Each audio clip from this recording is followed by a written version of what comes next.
Ohio Governor Mike DeWine, a Republican, signed this new measure into law earlier this week that permits police departments to charge the public to release camera footage from its officers, including dash, body, or surveillance video. I want to ask our resident police reform expert, Paul Henderson, what do you make of this? And should we expect more of this from Republican governors across the country in this second Trump administration? Yeah, I think we can expect more of this. And I will say it's particularly disappointing because we had such a movement after 2020, after George Floyd, when people recognized that there was a movement to address civilian oversight, that there was a movement to have law enforcement be accountable.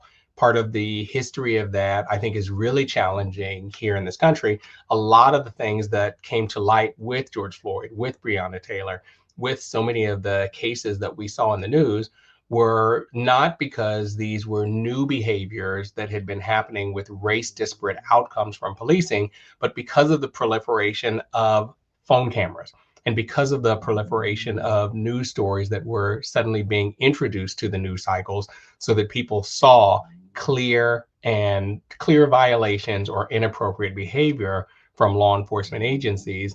And that movement now being marginalized by rulings like this, by determinations like this, and by legislation that is being proposed from, as you indicated before, a lot of the Republican governors. Now, there's a long history there that goes back to Arizona, I think, was one of the first states that introduced a challenge to when and how police officers could be recorded. And they introduced an 8-foot distance that got challenged ultimately. But the violation of that was originally proposed as a misdemeanor with up to 30 days of custody and a $500 to an $800 fine. But following that introduction, even though it got challenged, other states jumped in, like Indiana, like Florida, like Louisiana, that all then also started setting distances from when you could even record police. They weren't specifically bans on videotaping, but if and when the police declared that it was interfering with what they were trying to do, that they could independently make an evaluation that people could be arrested, people could be detained, people could be prevented from recording. Ultimately, it opened the door to a constitutional conversation. Being able to record police, the courts have long recognized as a First Amendment right, meaning it's part of your freedom of expression to be able to capture police, particularly when they are in the public eye and when they are executing their public duties. And the balance of that, which is what the challenge is that these governors are using and these states are using, is to argue that it's interfering with police duties.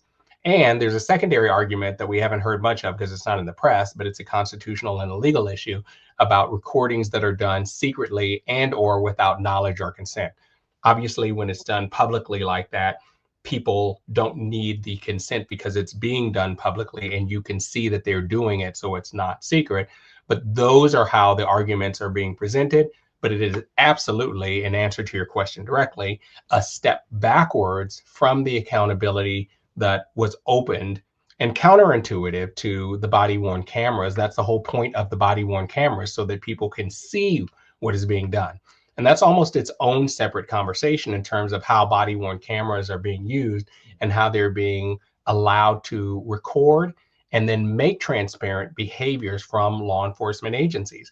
But we can't ever fix what we're not talking about, and we can't talk about what we don't see and what we don't know. I think the proliferation of video cameras is something that can be a beneficial tool to improve law enforcement. And I believe the body-worn cameras can be a tool to improve law enforcement, but we still have steps to take that are forward-thinking in terms of both reform and accountability.